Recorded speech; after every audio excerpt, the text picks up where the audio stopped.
ভাই দেখো ভিডিও ধাক্কা দিও না, ধাক্কা না দিয়ে একটা পঙ্গ মানুষ দিকে যাওয়া ধরছে, ওই ভাইডারে বলছে ভাই তুমি আমাকে অল্প সাইড দাও, তখনই মারতে বলছে আমাকে অল্প সাইড দাও, তখনই ওই ভাইডা ডাইরেক্ট কলার ধরছে আমার, ধরার পরে ও তো পঙ্গ মানুষ, ও তার ওর লগে পারবো না। দেখেন লাশ মরতে একটা এরকম একটা থাপড় দিছে, থাপড় দেয় না কিন্তু ভিতরে তাল খেয়ে পড়ে গেছে।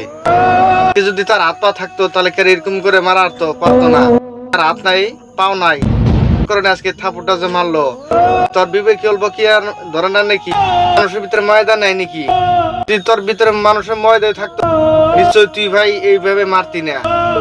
আমার এই ভাইটা ঠ্যাং নাই, তারপরও তুই যখন থাপড় একটা মারলি তখন কিন্তু আল্লাহর আরশ পর্যন্ত কাঁপে গেছে রে ভাই।